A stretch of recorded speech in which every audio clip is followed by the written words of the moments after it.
comenzar el acto teniéndonos el corazón abierto a María. Dios te salve,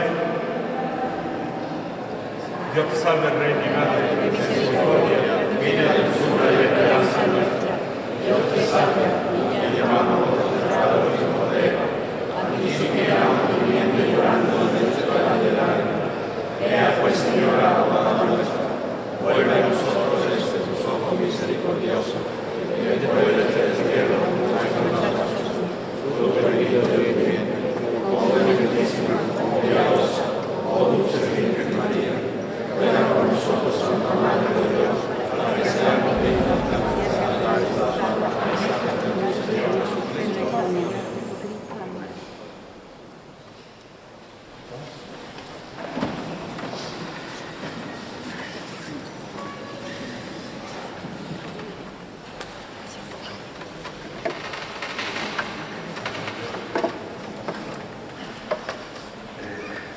Buenas tardes y bienvenidos a todos y muchísimas gracias, la verdad, por la asistencia. Creo que hay bastante gente. En primer lugar, quisiera empezar felicitando a todos los hermanos de la hermandad de nuestro Padre Jesús Nazareno, abrazado a la cruz, y de María Santísima de la Amargura, por estos 50 años de devoción y dedicación a María.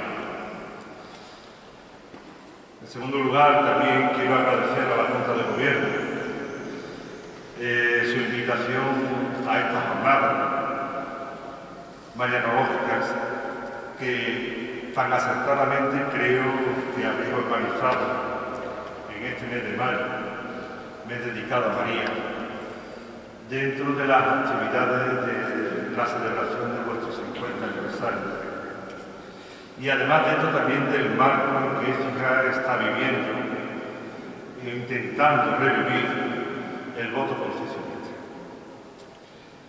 Y lógicamente también quiero dar las gracias por la oportunidad de poder compartir con ustedes mi fe, mi amor y mi devoción a María. Pues creo que no hay mayor orgullo para uno que intenta ser discípulo de Cristo en el seno de la Iglesia Católica, el poder hablar de la Madre de Jesús. Cuando Javier me llamó para esta jornada y me propuso que hablara sobre el tema de la Asunción de María, me dijo que aproximadamente una media horita por ahí.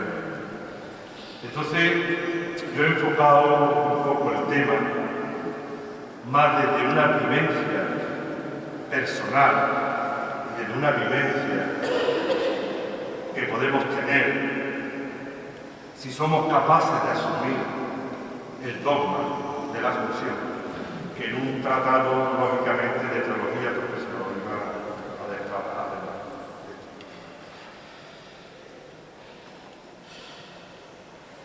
como ustedes saben, el judaísmo, el cristianismo y el islam son conocidas como las religiones del libro. Pues bien, muchas veces se ha dicho que no puede haber ninguna religión del libro, porque ningún libro puede contener a Dios, ni todo lo que Dios tiene que decir a quienes tenemos creencias religiosas. Por eso el evangelista Juan, en el capítulo 16, versículo 12, recoge las palabras de Jesús que dice: muchas cosas me quedan por deciros. En realidad lo que quiere decir es que no hay palabra humana ni texto humano que contenga la verdad plena. De ahí que el Evangelio o cualquier otro texto sagrado nunca es el punto de llegada, sino que tiene que ser el punto de partida. A partir de ahí es donde tenemos que ir siguiendo profundizando nuestra fe. No nos puede servir el Evangelio para llegar a decir ya está, no. Es el punto de partida de nuestra fe. Por eso todos los creyentes, a partir de los textos sagrados y definidos que nos han dado, yo creo que tenemos el derecho y el deber de seguir buscando.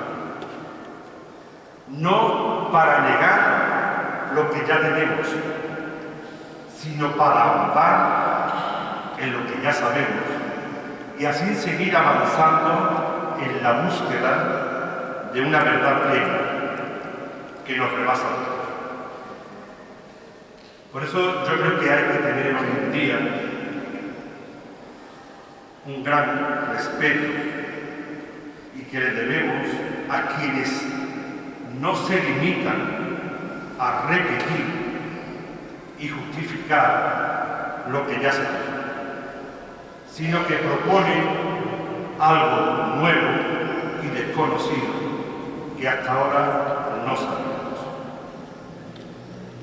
Por eso el espíritu que promete Jesús es el espíritu de la verdad. El espíritu que tiene como tarea propia guiarnos hasta la verdad plena que es Dios. Porque miren ustedes, la actitud que debe de tener un verdadero creyente de todos es la escucha. Es saber escuchar el Espíritu de Dios. Estamos muchas veces en nuestro mundo, en nuestra historia. Estamos muchas veces en oración y nos creemos que la oración es coger rosario, y la verdadera oración empieza en la escucha del Espíritu. En abrir nuestro corazón verdaderamente a lo que es el Espíritu de Dios. Porque nadie hay en este mundo ni tiene ni puede tener lo que es un monopolio del Espíritu. Ni a nadie en particular se le ha prometido la exclusiva de tener el Espíritu. Todos tenemos que escuchar, porque todos tenemos que aprender. Pues bien, digo toda esta introducción porque indiscutiblemente vamos a tocar un tema y es algo de complicado de analizar desde el punto de vista que es un dogma de fe. Sin duda alguna, estamos viviendo unos tiempos difíciles y complicados para la fe. Cada vez más, el único modo de poder creer de verdad va a ser para muchos, sin duda alguna, el volver a aprender a creer de otra manera. Digo esto porque los problemas que tenemos los seguidores de nuestra fe vienen marcados nada más y nada menos que con una fe pasiva, una fe heredada sin vivencia y una fe que posiblemente no está repensada en función de los signos del tiempo. Consecuencia de todo esto es lo que estamos viviendo, una fe que acaba posiblemente entre las personas algo más culta, en una indiferencia total, y en las personas algo menos en una superstición o quizá en una magia. Les digo todo esto porque para entender el dogma de la Asunción hoy en día no podemos seguir queriéndonos poner el traje de primera vez. Porque posiblemente se nos ha quedado chico. Quiero decir que hemos crecido físicamente, pero muchas veces en la fe no hemos madurado igual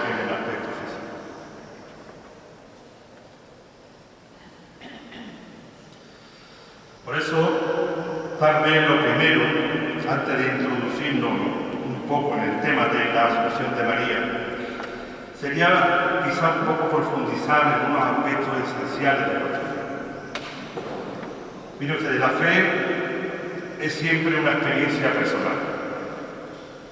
No basta creer en lo que otros nos hablan, en lo que otros nos predican, en lo que otros nos dicen.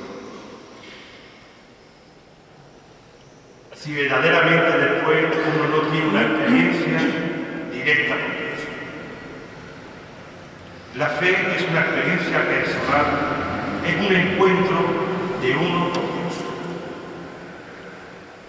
Lo que podemos escuchar, lo que podemos aprender de lo que nos explican o lo que sea, lo único que puede hacer es ayudarnos a profundizar en esa experiencia íntima de cada uno con Dios. Mientras que no tengamos esa experiencia íntima de cada uno con Dios, indiscutiblemente es difícil prosperar en nuestra fe. Por eso hoy, para creer en María y transmitir esa fe de María, es necesario pasar de una fe pasiva, infantil, heredada, a una fe quizá más profunda y personal. Por eso, esta sería la primera pregunta que yo lanzaría. ¿Yo creo en María o en aquellas cosas que me hablan de ella? Es decir, ¿he profundizado yo verdaderamente en el misterio de María? ¿O sigo todavía con esas enseñanzas un poco infantiles que nos dieron? ¿He asumido yo el misterio de María en mi vida? Porque mire usted, en la fe no todo es igual. Como muchas cosas de la vida no creo que todo es igual. La fe no es todo igual. En la fe hay que saber diferenciar lo que es esencial y lo que es accesorio. Y después de 20 siglos, en nuestra fe tenemos muchas cosas accesorias. Y en nuestro cristianismo también bastante. De la fe del que confía de verdad en María, está más allá de las palabras, de las discusiones morales y de las normas eclesiásticas. Lo que define a un cristiano no es el ser virtuoso o observante de las normas, sino el vivir confiando en un Dios cercano por el que se siente amado sin condiciones. Por eso esta puede ser una segunda pregunta que deberíamos ir planteando. ¿Confío en Dios como confió María?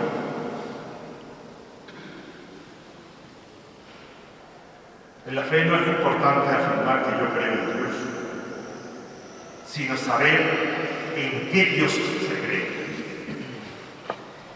Porque no hay nada más decisivo que la idea que cada uno se hace de Dios. Si yo creo en un Dios que es autoritario, justiciero, pues terminaré tratando de dominar y de juzgar a todo el mundo. Ahora bien, si yo creo en el Dios de Jesús, que es un Dios de amor y de perdón, viviré amando y perdonando. Esta puede ser la tercera pregunta. ¿En qué Dios creo? ¿En un Dios que responde a mis ambiciones y mis intereses? ¿O verdaderamente en el Dios que se encarnó en María y que se hizo hombre en Jesús? Y por último, para cerrar este tema que nos consume de la fe, tenemos que pensar que la fe no es una cosa capital, como un capital que tenemos en el banco, como una hucha. que la recibimos cuando nos bautizamos y nos creemos que nos va a durar ya toda la vida. La fe es una cosa viva que hay que ir madurándola y creciéndola y haciendo de la fe una actitud viva que nos mantenga atentos a Dios, abierto cada día en su misterio de cercanía y de amor a los hermanos. Pues bien, María es el mejor modelo de fe viva, renovada y confiada. La mujer que supo escuchar a Dios en el fondo de su corazón y vivió abierta a los designios de San José. Pues con esa actitud de renovación de nuestra fe y de la valentía de creer de otra manera, vamos a profundizar en el dogma de la Asunción de María. He hecho esta introducción para que veamos cómo María, que se crió en un ambiente judío, supo renovar la fe, supo buscar otra manera nueva de creer. No en el Dios de la justicia y de la ley, que quería los judíos, sino en el Dios que también se encargó de ella. Con esa actitud que nosotros debemos de tener, vamos a intentar profundizar un poco en el dogma.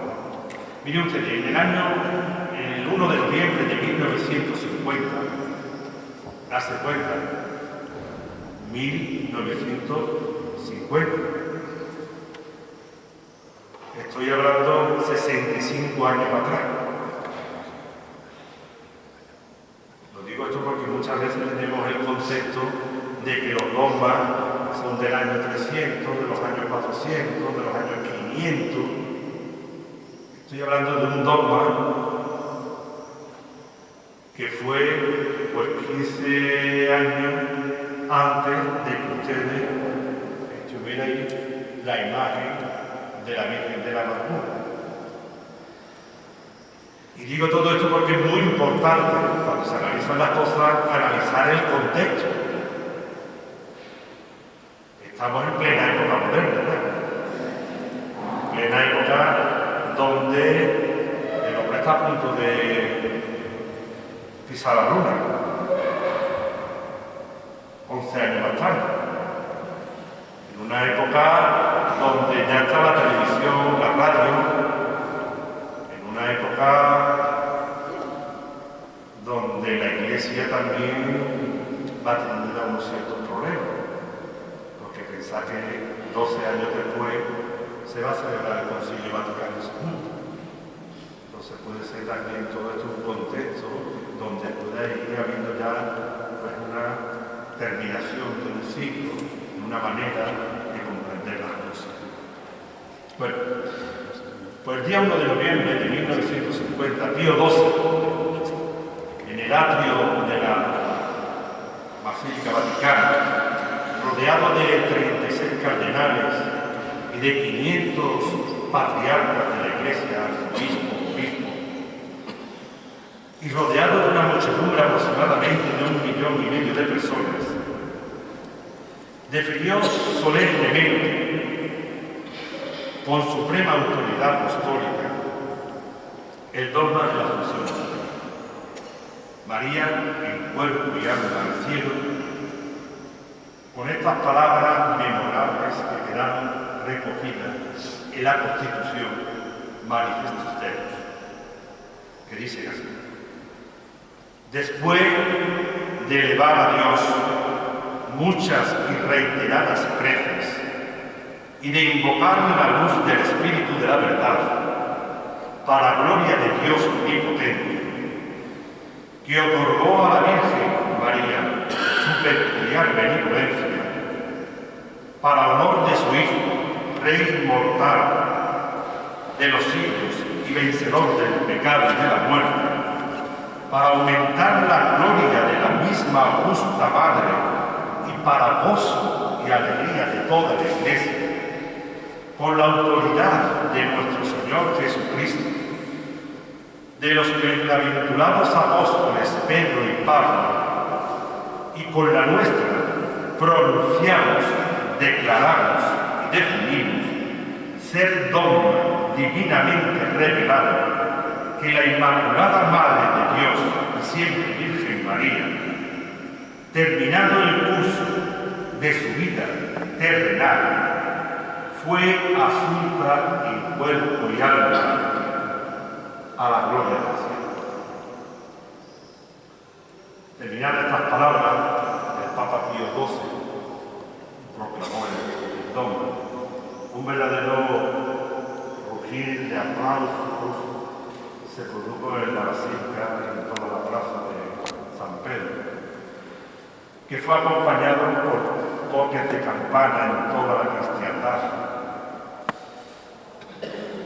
y por un júbilo que acompañó a millones de personas que pudieron seguir a través de la televisión y de la radio la proclamación de este nombre.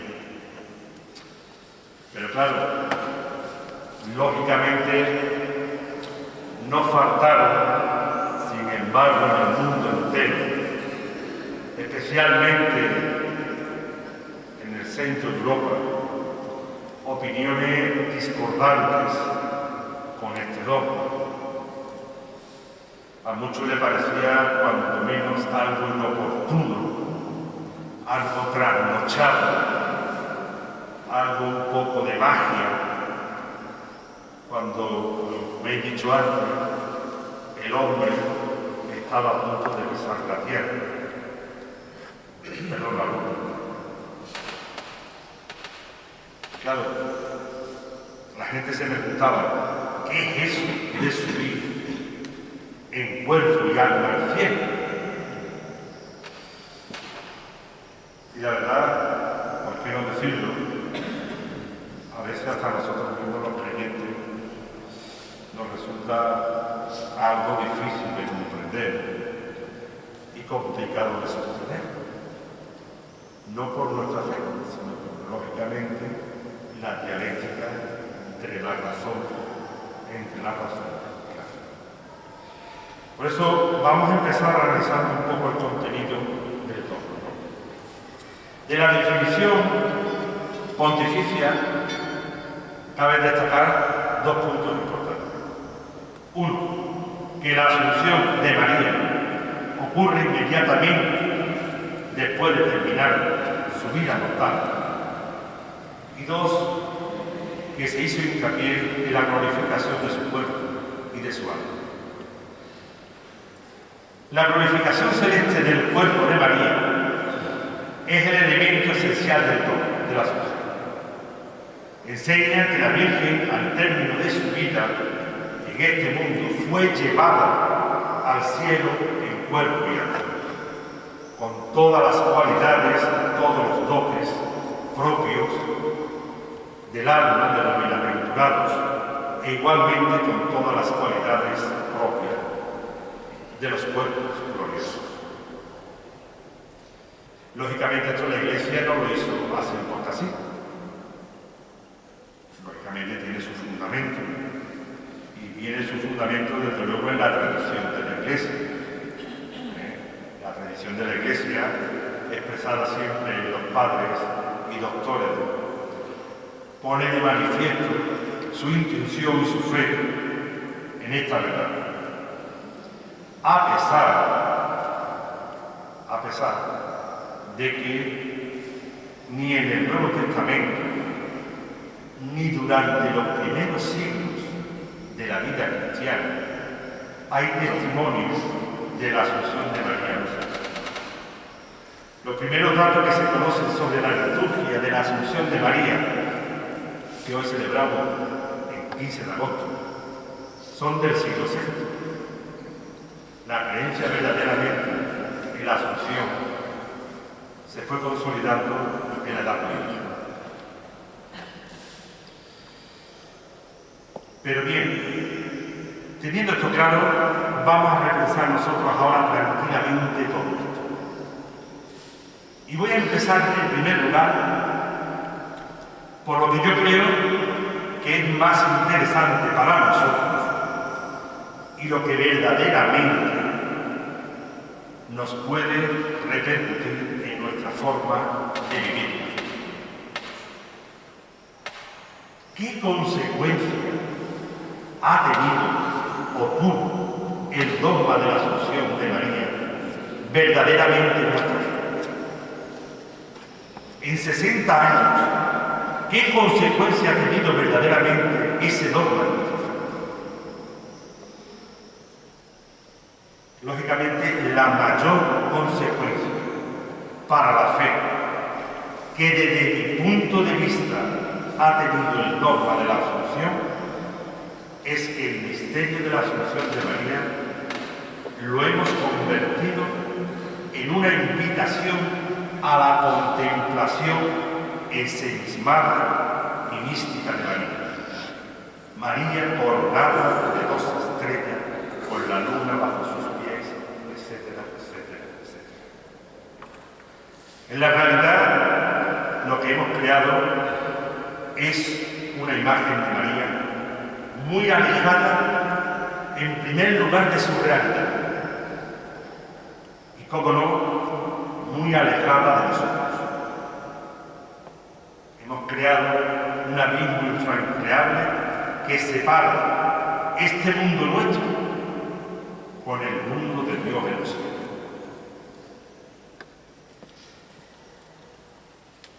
Y mire usted, cuando la religión pierde la realidad del mundo que nos rodea, las cosas religiosas se desvirtúan totalmente.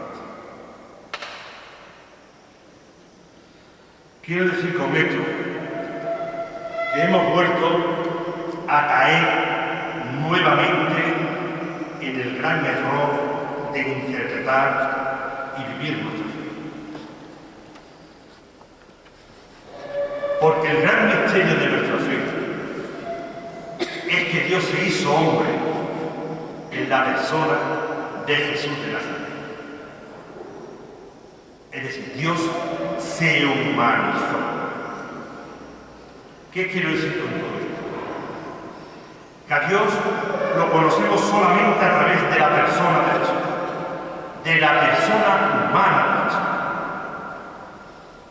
Y que Jesús es Hijo de Dios, porque vivió humanamente como Dios quiere que vivan los hombres. Por tanto, ¿cuál ha sido nuestro problema? Que en lugar de humanizar a Dios, lo que hemos resaltado es la divinidad de Jesús. Es decir, en lugar de descender, lo que hemos hecho es ascender. Olvidándonos que verdaderamente nuestra fe la vamos a vivir y desarrollar en el descendimiento de Dios en la tierra. Es decir, el reino de Dios no está en los cielos, está aquí, en la tierra. Aquí es donde tenemos que construir el reino de Dios. Y lógicamente, en función de nuestra construcción de ese reino de Dios en la tierra, posiblemente estaremos construyendo el reino de Dios en los cielos. Claro, ¿qué pasa? Que siguiendo con esta dinámica de nuestra religión de subir a los cielos, centrada nuestra fe en subir a los cielos, pues hemos cogido esa misma dinámica y la hemos aplicado a María. Y hemos cometido el primer error, que es considerar a María como una entidad paralela a Dios, cuando esto no es así, sino que María es el escalón que nos facilita el acceso a Dios. Porque mire usted, por mucho que leamos y releamos los evangelios, los hechos de los apóstoles, las cartas, no podemos encontrar datos reales de María. Datos que nos permitan con una garantía histórica realizar una bibliografía de ella. En verdad, es que no podemos decir que es verdad. Lo mismo evangelios son extremadamente parcos a la hora de hablar de ella. Lo que sí queda claro, queda perfectamente recogido, es que fue la madre de Jesús. De eso sí estamos seguros. Y que como madre educó a Jesús. Y que como madre acompañó a su hijo en los momentos difíciles de su vida, momentos difíciles que le llevaron a su muerte. Y que como vimos en la fiesta del domingo pasado de Pentecostés, permaneció con los seguidores de su hijo. Por eso, si queremos ser consecuentes con nosotros mismos y con lo que la sociedad nos pueda preguntar, no podemos dar respuesta a qué día, a qué año, dónde, cómo murió María, cómo fue, cuándo subió. No podemos. En relación a todo esto, lo único que podemos tener es la tradición de la Iglesia y la tradición apostólica. Mire usted, esto, lo que podemos saber de María ahora es lo que muchas veces en el subconsciente de nosotros hemos proyectado. Yo comprendo muy bien lo difícil que es superar pensamientos e ideas que durante siglos han ido modelando nuestra religiosidad. Pero creo que 50 años de devoción a María Santísima de la Amargura que llevan ustedes dedicados merece sin duda alguna una profundización más grande del misterio de María y una profundización más grande de la Asunción. Y no estaría mal aprovechar esta tarde como la mejor manera de acercarnos un poco a la verdad e intentar superar ciertos errores. Porque, ¿cómo debemos nosotros hoy en día asumir la Asunción de María?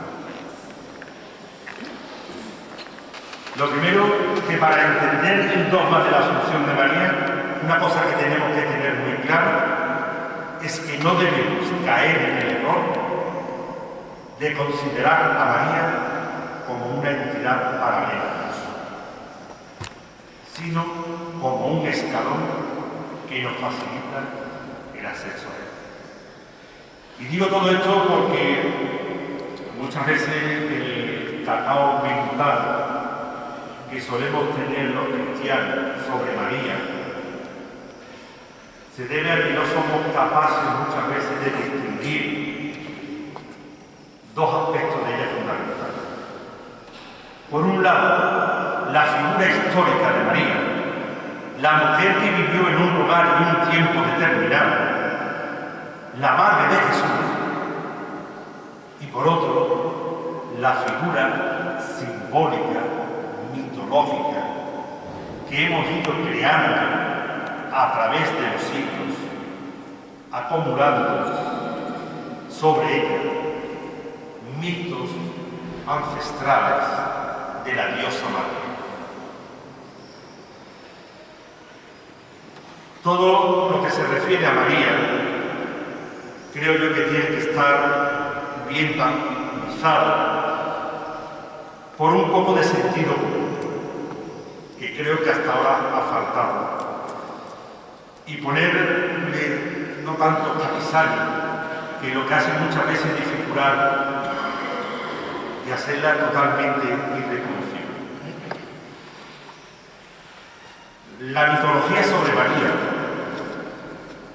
puede ser positiva y expositiva, pero siempre que no distorsione su vida, siempre que no nos aleje de su realidad. En segundo lugar, que debemos tener para entender un poco el dogma, cuando nos habla del cuerpo y el alma, esto no lo debemos de entender desde el punto de vista material, ni desde el punto de vista biológico, ni desde el punto de vista espiritual. El dogma no pretende afirmar que el cuerpo biológico de María está en alguna parte. No. Sino lo que nos quiere decir es que todo el ser de María ha llegado a la más alta meta de la presencia de Dios en ella, pero aquí en la tierra.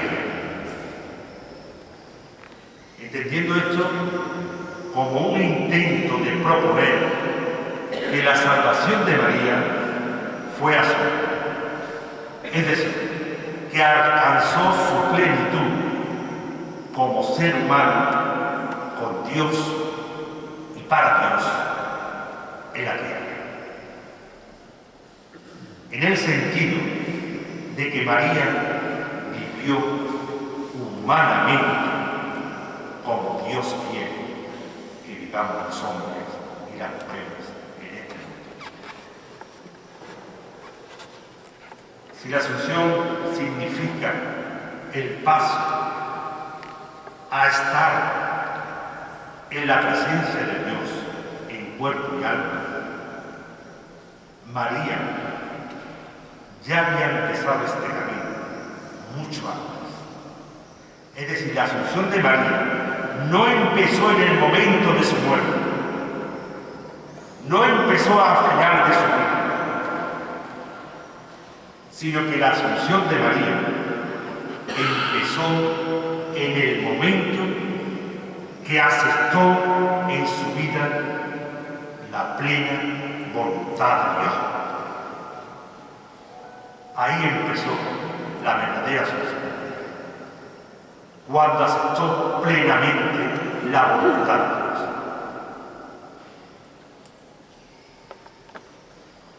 Y esto fue así, porque ¿qué vimos en la Anunciación? Donde María declara la cercanía a Dios.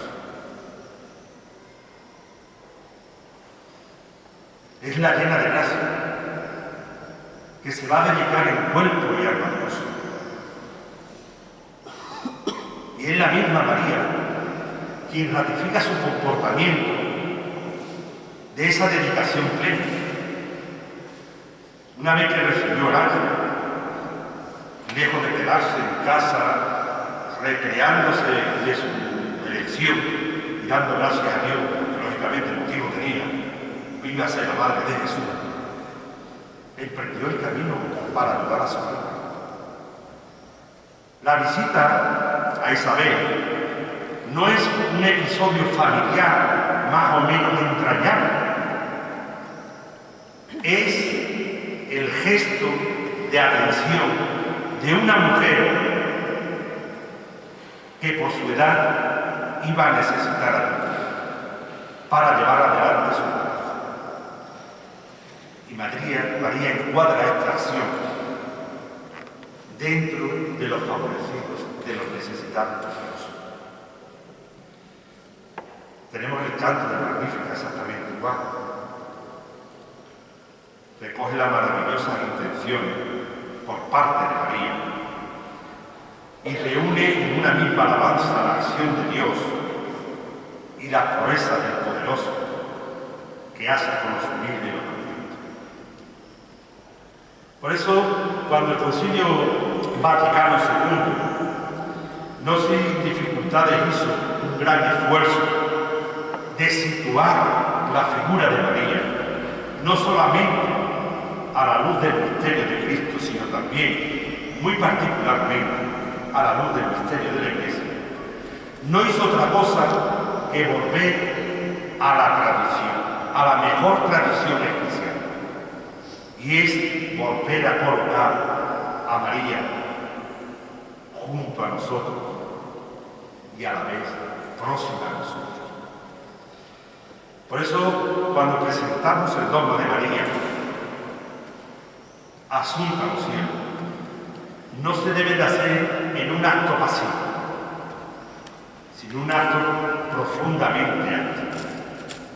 Desde el sentido de la ternura maternal, es decir, desde los brazos abiertos, acogiendo a todos, sin tener que rechazar a nadie, seamos creyentes o no creyentes. Desde la proclamación de la grandeza de Dios, de su misericordia y su escucha, y desde un signo de esperanza por su capacidad de dar y transmitir la vida. Por eso la manera de recuperar hoy en día la asunción de María es vivir como ella, vivir en una plenitud de vida, de cuerpo y de alma aquí en la tierra. La asunción de María en nuestros días debe ser recuperar lo que hizo María, acompañar en plenitud de su cuerpo y de su alma en la tierra a todos aquellos que la rodean, dándole vida. La asunción de María debe ser para nosotros ese acompañar en plenitud, en alma, cuerpo, a todos los que nos rodean, haciéndoles felices, porque en su felicidad y en nuestra felicidad es donde vamos a encontrar verdaderamente el amor de Dios. Mire usted, para terminar, la asunción de María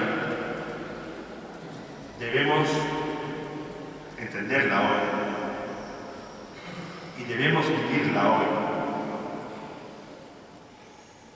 cuando seamos capaces de asumir nuestra vida y vivir en cuerpo y alma como María, y seamos conscientes de que el gozo y la esperanza, la tristeza y las angustias de los hombres y mujeres que nos rodean, de los hombres y mujeres de nuestros días, sean creyentes o no sean creyentes, sean también los gozos y la esperanza, la tristeza y las angustias de todos los que nos llamamos discípulos de Cristo. Esta debe ser la asunción de María. Los comentarios de Fernando.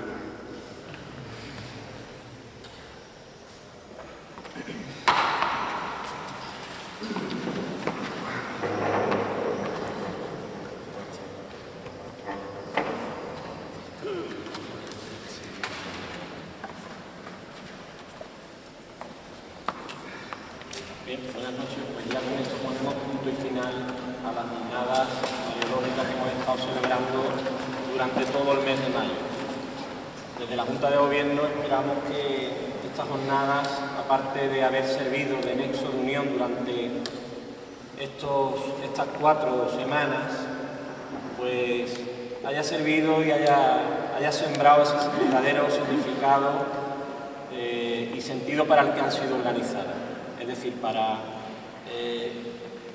servirnos y recargarnos espiritualmente y enriquecernos en todos los sentidos. En nombre de la Junta de Gobierno, Rafael, te hago entrega de este cuadro.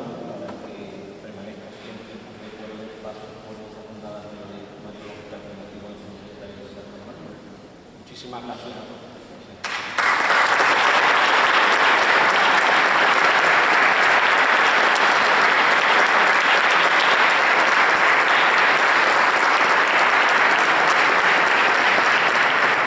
Gracias a todos por